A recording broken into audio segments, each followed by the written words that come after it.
A história de Cafu, do Jardim Irene ao topo do mundo. O menino que foi rejeitado 4 vezes. Imagine um garoto magro demais, pequeno demais, rejeitado 4 vezes pelo mesmo treinador.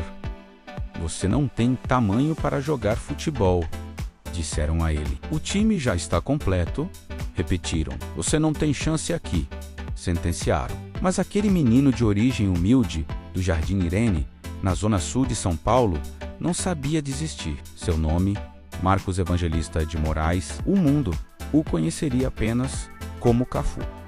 Nascido em 7 de junho de 1970. Cafu era um dos 6 filhos de Célio de Moraes e Cleusa Evangelista de Moraes. Uma família que vivia em uma casa de um único cômodo na favela. A pobreza era a realidade diária, mas o sonho era gigante. Desde criança, o futebol era mais que uma paixão. Era o caminho de escape, a única chance de mudar de vida. O jovem Marcos percorria as ruas de São Paulo com uma esperança inabalável. Tentou peneiras no Palmeiras, no São Paulo, no Santos e no Corinthians. Todas as portas se fecharam. A rejeição mais marcante veio de um técnico chamado Seu Firmo de Melo, que o dispensou 4 vezes consecutivas do São Paulo. Volta para casa, garoto. Você não serve. Mas Cafu voltava 1, 2, 3, 4 vezes. Cada não que recebia era combustível para tentar novamente. Sua mãe, Cleusa, não entendia aquela teimosia. Vai trabalhar, filho. Isso de futebol não vai dar certo, dizia, preocupada com a sobrevivência da família. Do outro lado estava seu pai, Célio, que enxergava algo diferente no garoto. Vai, você tem condições, você tem qualidades, incentivava. Essa crença paterna seria determinante. Anos depois, Cafu diria que, sem esse apoio, nunca teria chegado onde chegou. A perseverança teve seu primeiro fruto em 1988, quando foi aceito no Itaquaquecetuba Atlético Clube, um time da 3ª Divisão Paulista. Ali, longe dos holofotes, Cafu começou a construir sua história. Foi em Itaquaquecetuba que recebeu o apelido que o acompanharia para sempre. Uma referência ao ex-jogador Cafuringa, que também tinha aquele estilo aguerrido de jogar. Eram tempos de ônibus lotados, campos precários e salários modestos. Mas o garoto jogava como se estivesse em uma final de Copa do Mundo. Nas arquibancadas do Morumbi, anos antes, ele sentava como torcedor e admirava jogadores como Silas.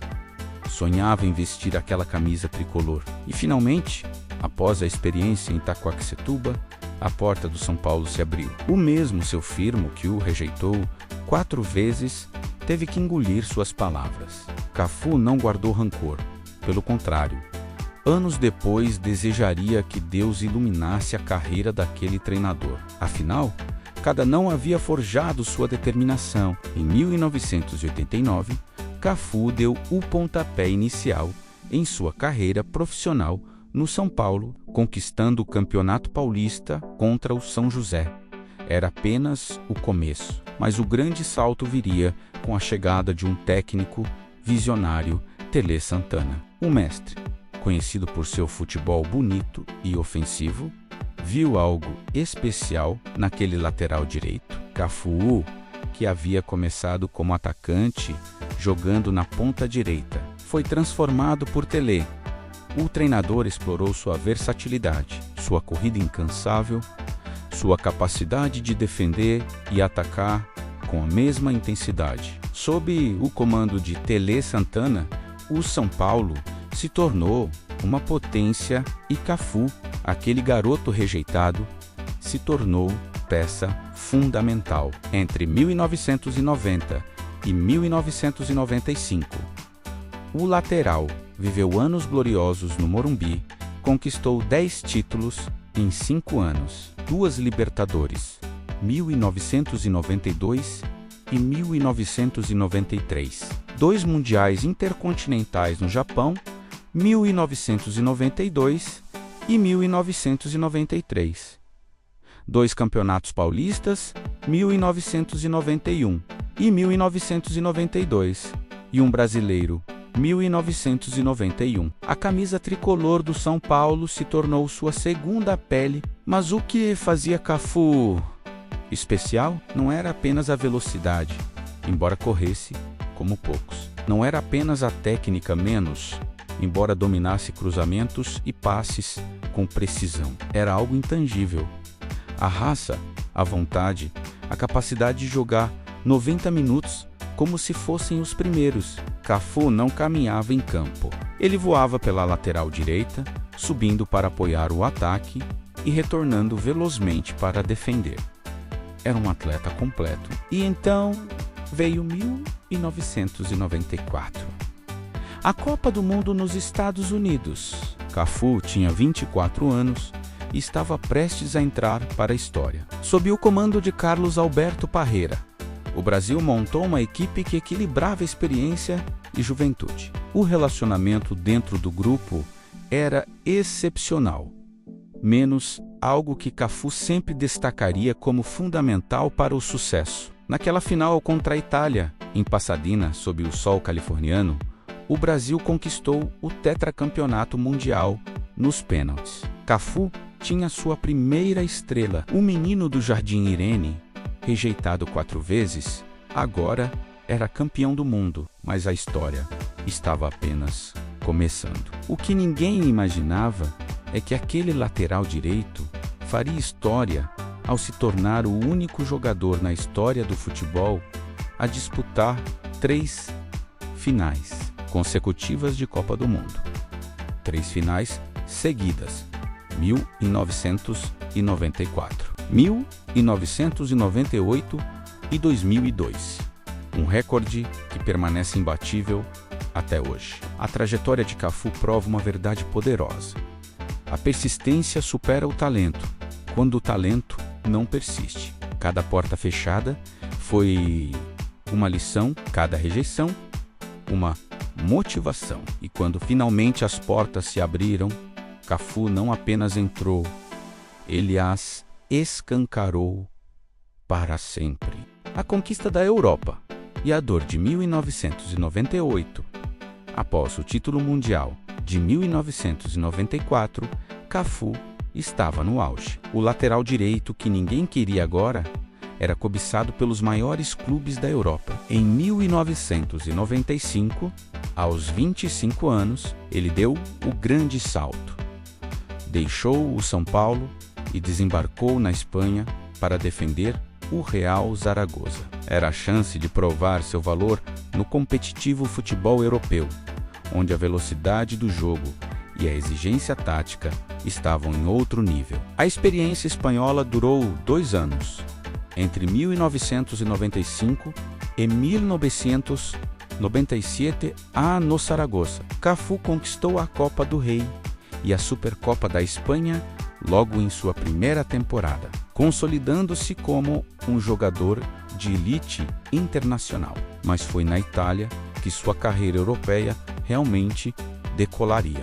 Em 1997, a Roma fez uma proposta irrecusável e Cafu embarcou para o Calcio, o campeonato mais tático e defensivo do mundo. Na Roma, Cafu encontrou um ambiente perfeito para seu estilo de jogo. O técnico era ninguém menos que Zdeněk Zeman, conhecido por seu futebol ofensivo, e posteriormente viria Fabio Capello, mestre tático. A Roma precisava de um lateral que pudesse cobrir toda a faixa direita, e Cafu era exatamente isso. Sua capacidade de subir ao ataque sem deixar a defesa exposta era única. Os tifosi romanos rapidamente se apaixonaram por aquele brasileiro incansável. Durante seus 6 anos na Roma, entre 1997 e 2003, Cafu viveu momentos mágicos. O mais especial foi a conquista do Scudetto, na temporada 2000 a 2001,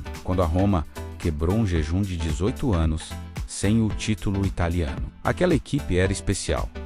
Tinha Francesco Totti, Gabriel Batistuta, Emerson e Cafu na lateral. O brasileiro foi fundamental para o título sendo considerado um dos melhores lateral-direitos que o Calcio já viu. Além do Scudetto, conquistou também 2 Supercopas italianas. Mas nem tudo foram flores na virada do milênio. Entre o sucesso na Roma, veio a dor mais profunda de sua carreira.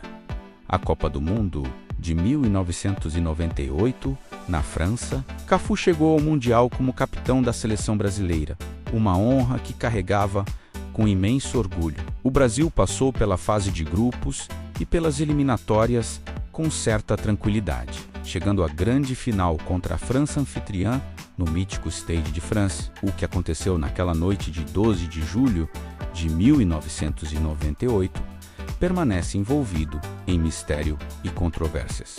Ronaldo, o melhor jogador do mundo na época, sofreu uma convulsão horas antes da partida. O clima na concentração brasileira era de tensão absoluta. Inicialmente, Ronaldo seria cortado do time titular, mas minutos antes do jogo, ele foi recolocado na escalação. A equipe entrou em campo desorganizada, confusa, sem o brilho habitual. A França de Zinedine Zidane dominou completamente. 2 gols de cabeça de Zidane e um de Petit selaram a derrota por 3-0. Foi uma humilhação histórica, a pior derrota brasileira em uma final de Copa. Cafu, como capitão, carregou aquela responsabilidade. As lágrimas desceram em seu rosto enquanto ele via a França erguer o troféu em seu próprio país. A dor era indescritível. Perder uma final de Copa do Mundo é algo que marca para sempre. Nos vestiários, o silêncio era sepulcral. Jogadores experientes como Dunga choravam abertamente. Cafu sentiu o peso da derrota de uma forma única. Ele era o capitão, o líder, e não conseguira levar o time à vitória. Durante meses após aquele 12 de julho, a derrota o assombrou. Mas Cafu não era do tipo que se entregava à derrota. Assim como superou 4 rejeições do São Paulo, ele usaria aquela dor como combustível. De volta a Roma, Cafu mergulhou no trabalho.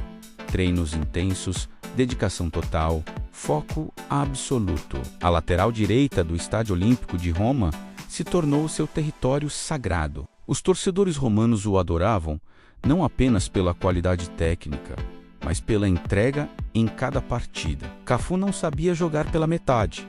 Era sempre no limite, sempre no máximo. Paralelamente ao sucesso nos clubes, Cafu mantinha-se como peça-chave da seleção brasileira. A camisa amarela era sagrada para ele. Cada convocação era uma honra renovada e havia uma missão não concluída: apagar a mancha de 1998.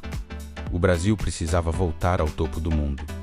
E Cafu seria fundamental nessa missão. Em 2001, com a Roma campeã italiana e Cafu no auge de sua forma física, aos 31 anos, as atenções se voltaram para a Copa do Mundo de 2002, que seria disputada no Japão e na Coreia do Sul.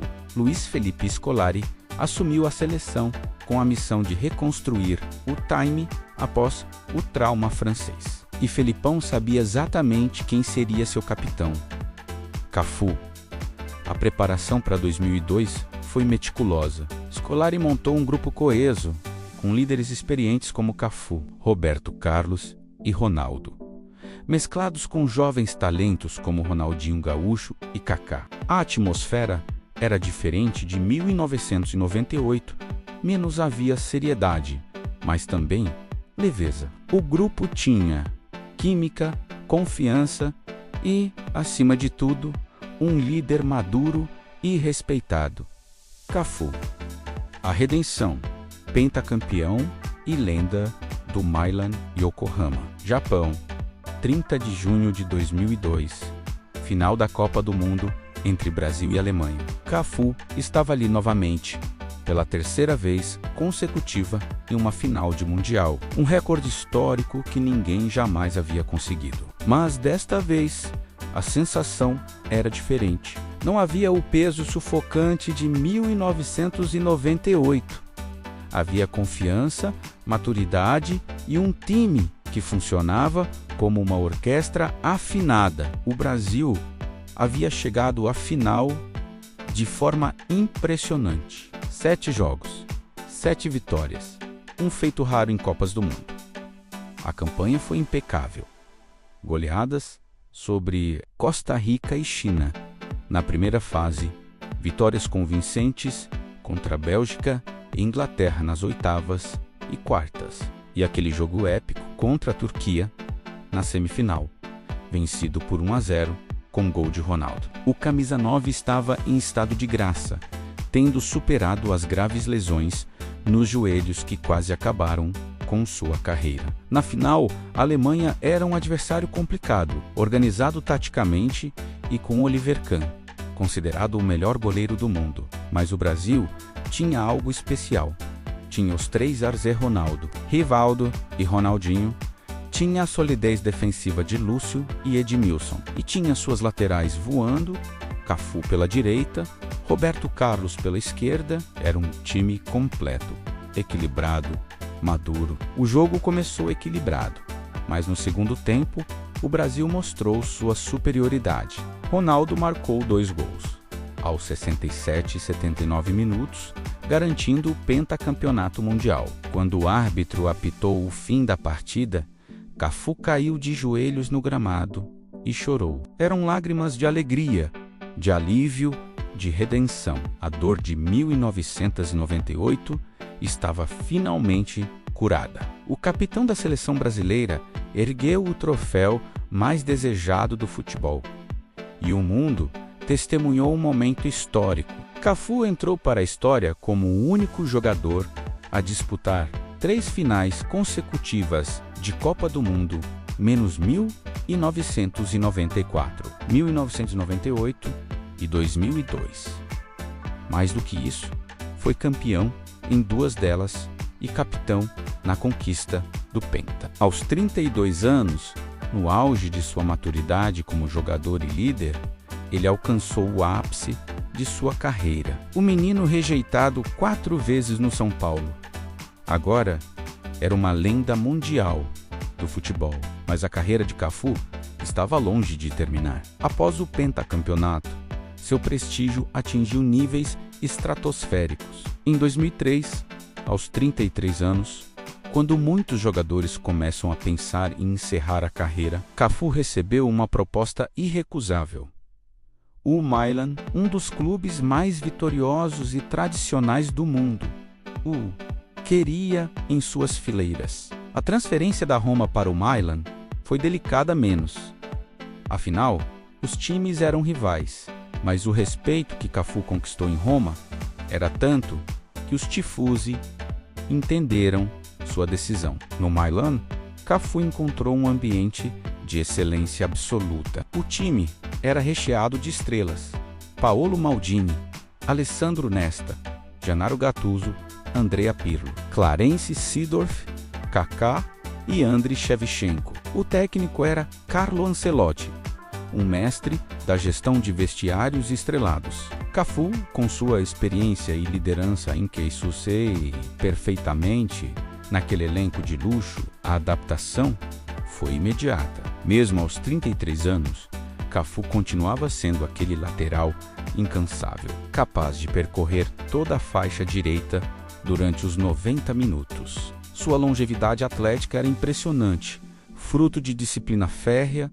alimentação regrada e treinos intensos. Enquanto outros jogadores declinavam fisicamente após os 30, Cafu parecia imune ao tempo. Em sua primeira temporada no Milan, 2003 a 2004, Cafu conquistou o Scudetto italiano, seu segundo título de campeão italiano. Mas o maior feito viria na temporada seguinte. A Champions League 2004 a 2005 foi marcada por uma das finais mais dramáticas da história do futebol. Milan e Liverpool se enfrentaram em Istambul, e o time italiano abriu 3-0 no primeiro tempo. Parecia definido, mas o Liverpool protagonizou uma virada histórica, empatando em 3-3 e vencendo nos pênaltis. Foi uma derrota devastadora.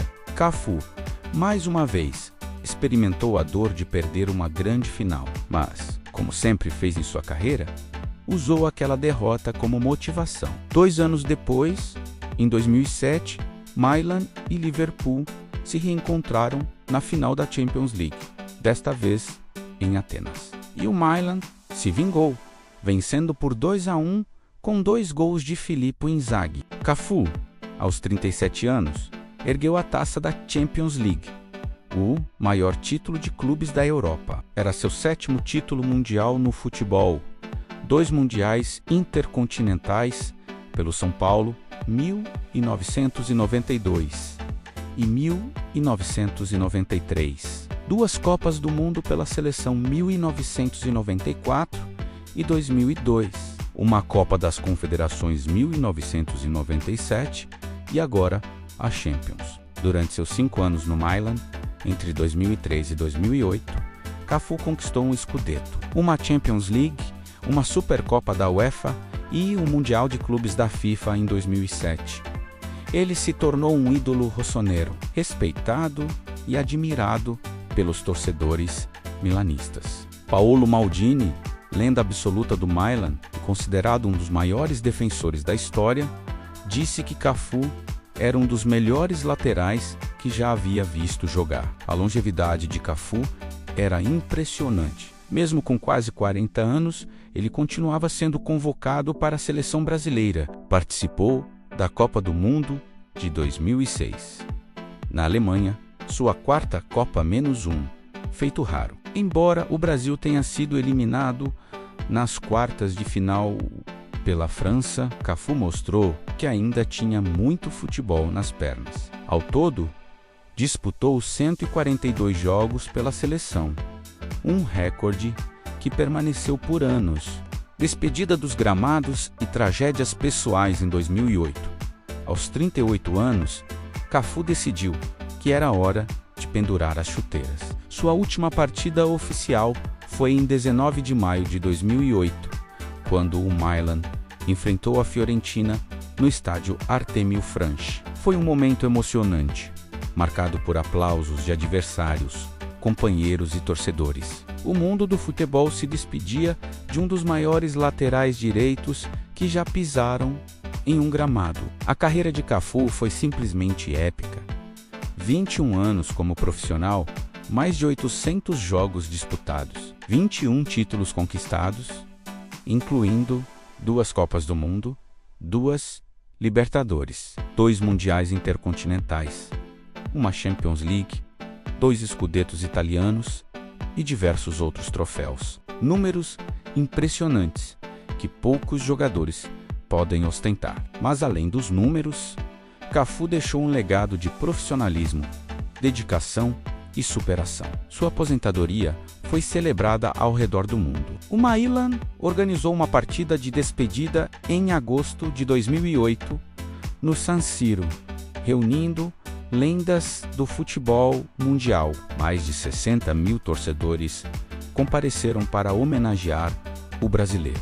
Foi um momento de celebração, mas também de reflexão. Cafu havia conquistado tudo o que um jogador poderia sonhar, mas sabia que a vida não se resumia apenas aos gramados. Após encerrar a carreira como jogador, Cafu mergulhou em projetos sociais e empresariais. Fundou a Fundação Cafu, uma organização sem fins lucrativos voltada para crianças e adolescentes em situação de vulnerabilidade social no Jardim Irene, o mesmo bairro onde cresceu. O objetivo era oferecer oportunidades através do esporte, educação e cultura, menos exatamente o que ele não teve em abundância quando criança, mas que conseguiu conquistar através do futebol. Cafu também se tornou embaixador da FIFA e trabalhou em diversas frentes, promovendo o futebol e causas sociais ao redor do mundo. Participou das cerimônias de sorteio das Copas do Mundo, eventos beneficentes e campanhas de conscientização. Sua imagem sempre associada ao sorriso largo e ao otimismo contagiante fazia dele um representante perfeito do futebol brasileiro. Mas a vida também reservou momentos de profunda dor para Cafu.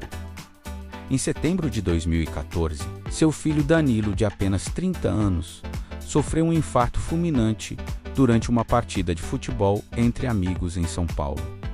Danilo jogava como lateral direito, seguindo os passos do pai. Durante o jogo, ele sentiu-se mal e caiu no gramado. Foi socorrido imediatamente, mas não resistiu. A causa foi um infarto agudo do miocárdio, provocado por uma condição cardíaca que não havia sido detectada. A morte de Danilo devastou Cafu e sua família. O ex-jogador, sempre tão forte e resiliente nos gramados, enfrentava agora a dor mais profunda que um pai pode sentir: perder um filho.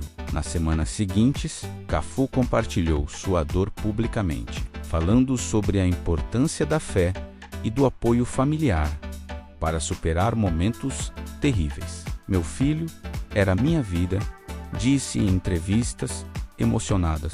A tragédia deixou uma marca permanente em sua vida. Apesar da dor, Cafu encontrou forças para seguir em frente. Ele e sua esposa, Regina, se apoiaram mutuamente, junto com seus outros 2 filhos. A fé religiosa foi fundamental nesse processo de luto e reconstrução. Cafu sempre foi conhecido por sua religiosidade e espiritualidade, e naquele momento difícil, esses valores foram seu alicerce. Em homenagem ao filho, Cafu intensificou seu trabalho social e filantrópico. A Fundação Cafu passou a ter ainda mais importância em sua vida, como uma forma de transformar a dor em ação positiva. Ele também se tornou um defensor vocal da realização de exames cardíacos preventivos em atletas, especialmente jovens, para evitar que outras famílias passassem pelo mesmo sofrimento. Paralelamente, Cafu manteve-se ativo no universo do futebol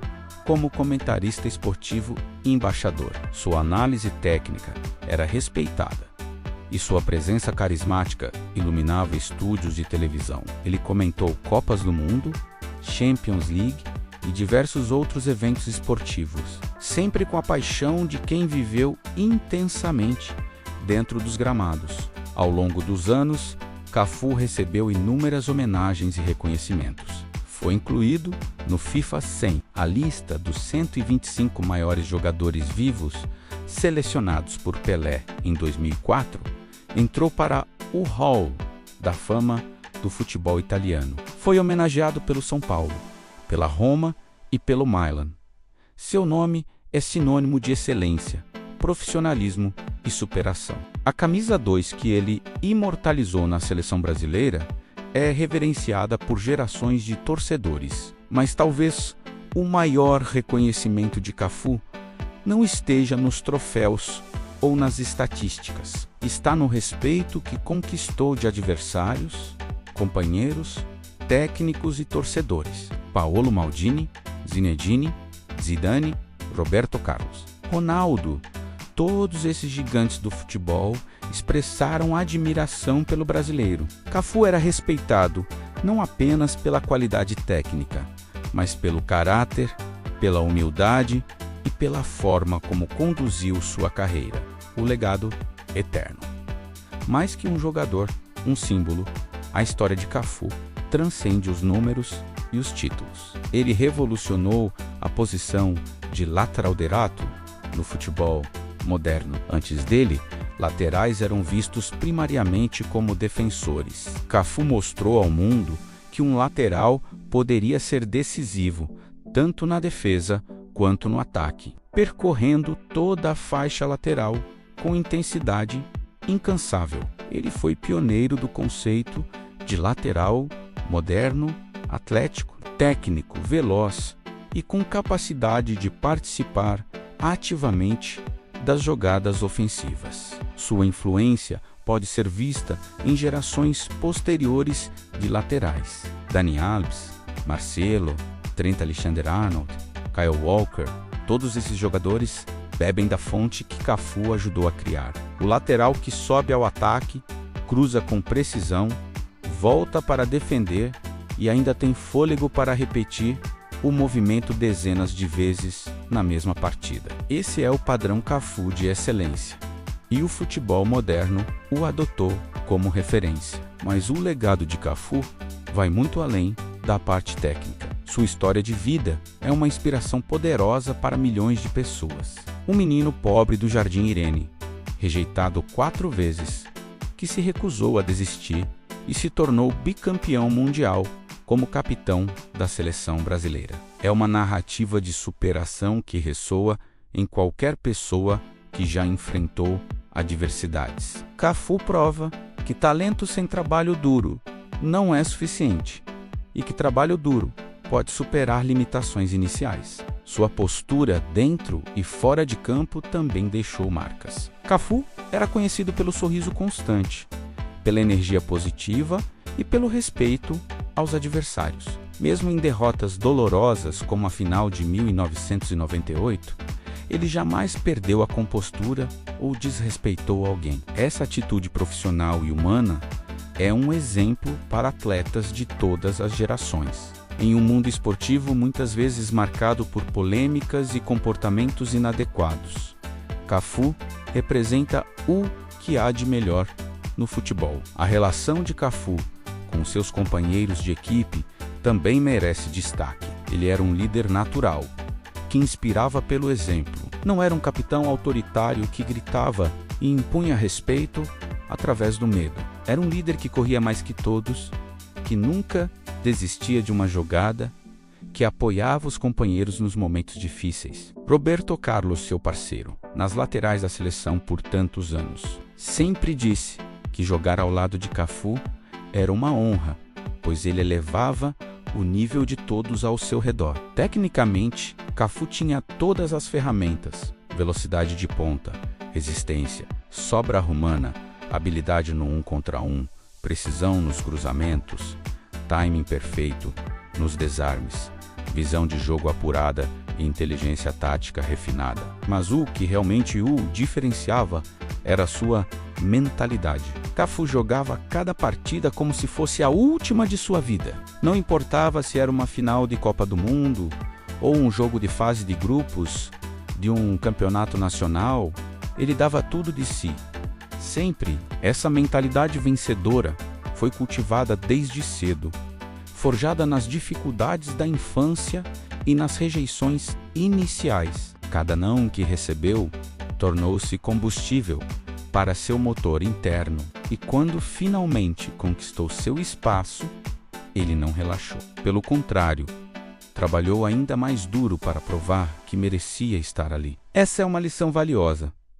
O sucesso não é um ponto de chegada, mas um processo contínuo de superação e aprimoramento. Hoje, aos 54 anos, Cafu permanece como uma figura influente no futebol e na sociedade brasileira. Sua fundação continua transformando vidas no Jardim Irene, oferecendo oportunidades para crianças que vivem realidades similares àquela que ele viveu. Através do esporte, educação e cultura, a instituição já impactou milhares de jovens, oferecendo esperança e caminhos alternativos às dificuldades da periferia. Cafu também se tornou um empresário de sucesso, administrando sua marca pessoal e investindo em diversos projetos. Mas sempre mantém os pés no chão, lembrando de onde veio e dos obstáculos que superou. Em entrevistas, ele frequentemente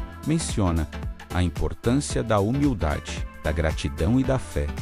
São valores que nortearam sua vida e que ele busca transmitir às novas gerações. O impacto de Cafu no imaginário coletivo brasileiro é imenso. Para muitos, ele representa o sonho realizado, a prova viva de que é possível superar as adversidades da pobreza e alcançar o topo do mundo. Sua imagem sorridente, erguendo a taça da Copa do Mundo em 2002, está eternizada na memória de milhões de brasileiros. É um símbolo de alegria, de conquista, de superação nacional. No final, a história de Cafu é sobre muito mais que futebol. É sobre resiliência, sobre não aceitar um não como resposta final, sobre transformar dor em motivação, sobre liderar pelo exemplo, sobre manter a dignidade mesmo nas derrotas, sobre celebrar as vitórias